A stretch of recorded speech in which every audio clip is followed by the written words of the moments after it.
Welcome students, आप सभी लोगों का स्वागत है। आज मैं अंशुमान पांडे आप सभी लोगों के लिए एनसीईआरटी बेस्ड पर इंग्लिश क्लास 11th की बुक आर्नबिल लिटरेचर बुक का लेसन नंबर 5 जिसका नाम ailing planet the green movements role है, इसे लेकर के आया हूँ, जिसके राइटर नानी पालकीवाला जी हैं।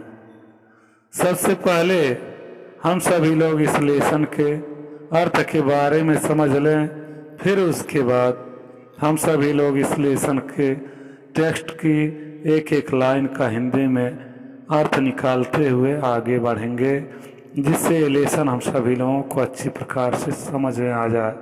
तो आइए, द अलाइंग प्लैनेट मीन्स होता है बीमार उपग्रह, बीमार ग्रह या बीमार उपग्रह। द ग्रीन मूवमेंट्स रोल, हरित क्रांति का, हरित आंदोलन का योगदान, यानी कि बीमार ग्रह के लिए हरित आंदोलन का क्या योगदान, अभिनय। इसको कौन लिखा है? नानी पालकीवाला जी ने लिखा है। तो अब हम सभी लोग सीधा चलेंगे अपने टेक्स्ट के ऊपर। तो यहाँ से देखिए पैराग्राफ नंबर 1 का टेक्स्ट।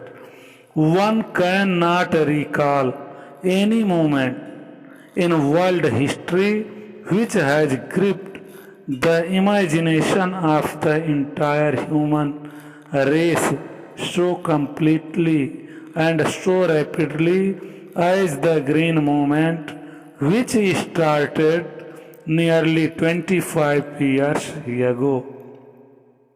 ध्यान दीजिए, याद नहीं आता कि विश्व इतिहास में किसी भी अन्य आंदोलन ने मानव जाति की कल्पना शक्ति की इतनी तीव्रता से व पूर्णतः जकड़ लिया जो जितना कि हरियाली आंदोलन ने, जो लगभग 25 वर्ष पहले शुरू हुआ था। यानी कि विश्व के इतिहास में कोई ऐसा आंदोलन नहीं है जो मानव के द्वारा चलाया गया हो और इतने अधिक समय तक चला हो जितने अधिक समय तक कौन चला? ये ग्रीन मूवमेंट आंदोलन चला, यानी कि हरित आंदोलन जिस प्रकार से इतनी तेजी से गति पकड़ा, इतनी तेजी से मानव जाति ने इस पर पूर्णता से अपना योगदान दिया। कब से? नियरली 25 ईयर्स एगो, यानी 25 साल पहले से जो यह शुरू हुआ था। अगला देखिए, in 1972 the world's first nationwide green party was founded in New Zealand. तो 1972 में संसार की पहली राष्ट्रव्यापी हरियाली पार्टी की स्थापना कहाँ पे हुई? इन न्यूजीलैंड में, न्यूजीलैंड में हुई। Since then the movement has not looked back. उसके बाद, सिंस देन मीन्स उसके बाद, द मूवमेंट यह आंदोलन, has not looked back means कभी पीछे मुड़कर नहीं देखा, यानी कि इस आंदोलन के द्वारा कभी पीछे मुड़कर नहीं देखना पड़ा। अब पैराग्राफ नंबर 2 पर आ जाइए। We have shifted one hopes irrevocably from the mechanistic view to a holistic and ecological view of the world। We have shifted one hope, यानी कि हम अपने आशा को क्या कर चुके हैं? शिफ्ट कर चुके हैं। किसमें? संसार के प्रति। क्या चीज? मैकेनिस्टिक व्यूज, यानी कि अपने दृष्टिकोण को, to the holistic and ecological view of the world. किसके प्रति? संसार के प्रति। यांत्रिकी से हटाकर किधर? होलिस्टिक मीन्स सार्विक एंड इकोलॉजिकल व्यू मीन्स पर्यावरणीय दृष्टिकोण की ओर अपना दृष्टिकोण हमने बना लिया, यानी कि हमने अपनी आशा को यांत्रिकी दृष्टिकोण से हटा करके सात्विक और पर्यावरणीय दृष्टिकोण की ओर क्या किया है, बना लिया है। It is a shift in human perceptions as revolutionary as that introduced by Copernicus, who taught mankind in the 16th century that the earth and the other planet revolved round the sun. मानव के ज्ञान में यह बात इतनी ही क्रांतिकारी है जितनी कि कॉपरनिकस ने 16वीं शताब्दी में प्रस्तुत की थी, जिसने हमें समझाया था कि पृथ्वी तथा अन्य ग्रह सूर्य का चक्कर लगाते हैं। कॉपरनिकस ने यह बात हम सभी लोगों हु टॉट मैनकाइंड, यानी कि वह कॉपरनिकस था जिसने हम सभी लोगों को यह बात मानव जात को समझाया था। कब? इन 16th सेंचुरी 16वीं शताब्दी में कि the earth and the other planets means या धरती और दूसरे ग्रह रिवॉल्व्स अराउंड द सन, यानी कि सूर्य का चक्कर लगाते हैं, सूर्य के चारों ओर रिवॉल्व्ड मीन्स घूमते थे। फॉर द फर्स्ट टाइम, पहली बार इन ह्यूमन हिस्ट्री, मानव इतिहास में, there is a glowing worldwide consciousness, यानी कि सर्वव्यापी क्या है, चेतना है। उभरने वाली हर जगह क्या रही है, चेतना रही है। That the earth itself is a living organism, कि यह जो धरती हमारी है यह स्वयं एक जीवित क्या है, प्राणी है। An enormous being of which we are parts, और इस विशाल जीव का हम सभी लोग क्या हैं, एक हिस्सा है। वी आर पार्ट्स मीन्स हम सभी लोग जिसके हिस्सा हैं। It has its own metabolic needs, इसके अपने भी क्या है, शारीरिक पोषण की इसकी भी आवश्यकता है। It has its own metabolic needs, इसकी भी क्या चीज, मेटाबॉलिक नीड्स में शारीरिक पोषण की नीड्स में आवश्यकता रखती है। एंड विटल प्रोसेस, और क्या चीजें, और जीवन संबंधी क्रियाएं। विटल प्रोसेस मीन्स जीवन संबंधी इसकी प्रक्रियाएं हैं। Which need to be respected and preserved, जिसे सुरक्षित रखने तथा रिस्पेक्टेड में सम्मान आदर किए जाने की क्या है, आवश्यकता है। विच नीड, जिसे जरूरत है, टू बी रिस्पेक्टेड में सम्मानित किए जाने की, आदर किए जाने की, एंड प्रिजर्व्ड में सुरक्षित किए जाने की। इस प्रकार से पैराग्राफ नंबर 2 भी समाप्त हो चुका है। आइए पैराग्राफ नंबर 3 पे आ जाइए। The earth vital science reveal patient in decline health. The earth vital sign, यानी कि इस पृथ्वी के जीवन लक्षण जो हैं, रिवेल मीन्स प्रकट करते हैं कि a patient in decline health, यानी कि रोगी का जो स्वास्थ्य है, डिक्लाइन मीन्स बिगड़ रहा है, हेल्थ मीन्स स्वास्थ्य, यानी कि इस रोगी का स्वास्थ्य बिगड़ रहा है। अब रोगी किसको संबोधित किया गया, यानी कि इस धरती को। We have begun to realise our ethical obligation to be good steward of the planet and responsible trustees of the legacy to future generations। हमने इस ग्रह के अच्छे प्रबंधक बनने व भावी पीढ़ियों की धरोहर के उत्तरदायी न्यासी होने के अपने नैतिक कर्तव्यों को समझना शुरू कर दिया है। We have begun to realise, यानी कि हमने महसूस करना, यानी कि समझना।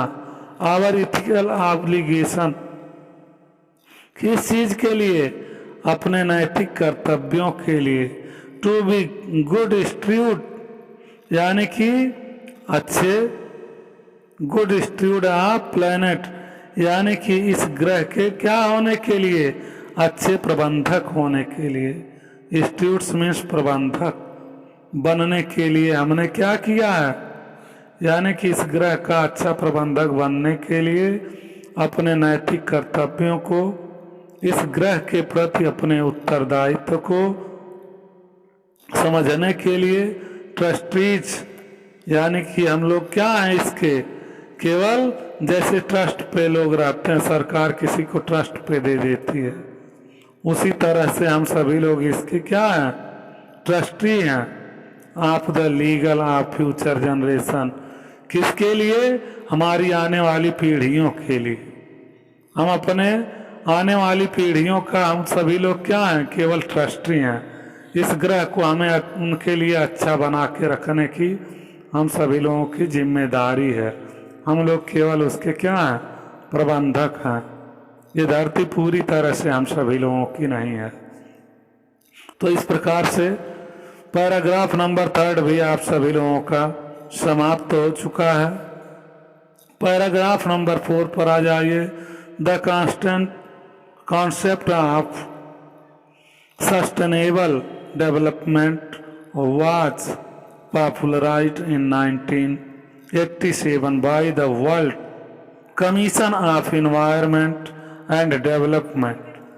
The concept of sustainable development was popularized in 1987 यानी कि सस्टेनेबल डेवलपमेंट मीन्स अस्थायी रखने योग्य विकास, और द कॉन्सेप्ट मीन्स का विचार। वाज पॉपुलराइज्ड में से क्या हुआ था, लोकप्रिय हुआ था। कब, इन 1987 में। बाय द वर्ल्ड कमीशन, किसके द्वारा, विश्व पर्यावरण के द्वारा।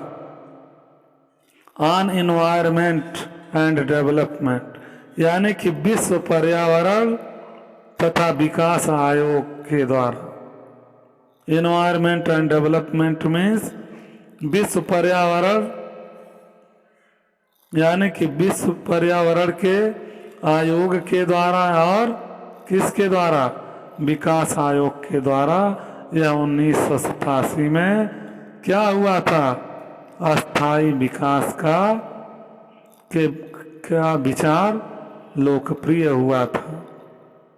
In its report it defined the idea as development that meets the needs of the present without compromising the ability of future generations to meet their needs, without stripping the natural world of resources future generations would need। तो ध्यान दीजिए क्या लिखा हुआ है in this report, यानी कि अपनी रिपोर्ट में उसने इस विचार को परिभाषित इस प्रकार से की थी। In its report it defined the idea यानी कि इस विचार को उसने इस प्रकार से अपने रिपोर्ट में परिभाषित किया था। Development that meets the needs, तो समझिए ऐसा विकास जो भावी पीढ़ियों की अपनी आवश्यकताओं की पूर्ति करने की क्षमता को जोखिम में डाले बिना, यानी कि needs of the present without compromising means बिना जोखिम में डाले, the ability future generation to meet their needs यानी कि आज की आवश्यकताओं को पूरा करता है, अर्थात प्राकृतिक विश्व को उन स्रोतों से वंचित किए बिना जिनकी भावी पीढ़ी को आवश्यकता होगी। यानी कि हम इस संसार का, इस दुनिया का लाभ हमको उसी प्रकार से लेना है कि जिस प्रकार से हम लाभ तो लें, लेकिन हमारी आने वाली जो पीढ़ी है वह उस लाभ से वंचित न हो। यह प्राकृतिक संसाधन जो है उसका लाभ उसे भी मिलता रहे। यही बात इन्होंने समझाने का प्रयास किया है। अपनी बात को यहीं पर समाप्त करता हूँ और ये पैराग्राफ नंबर 4 भी यहीं पर फिनिश होता है। तो इसको आप सभी लोग विश्लेषण का the lying planet the green movements role का पार्ट फर्स्ट समझिए। बहुत जल्द ही आप सभी लोगों के लिए पार्ट सेकंड भी लेकर के प्रस्तुत होऊंगा। आप सभी लोग इस वीडियो को कम से कम 3-4 बार देख लें, समझ लें, जिससे आप सभी लोगों को line by line word by word अच्छी प्रकार से समझ में आ जाए। कोई भी प्रॉब्लम या अच्छा लगे वीडियो आपको जो है कोई प्रॉब्लम हो तो कमेंट में ज़रूर मेंशन कीजिए। आप सभी लोगों से वादा किया जाता है आपके प्रॉब्लम को सॉल्व किया जाएगा। And in last I would like to request to all of my audience, students and other friends that please don't forget like and subscribe my channel Gurukul Study Temple. Have a nice day. Thanks a lot, all of you.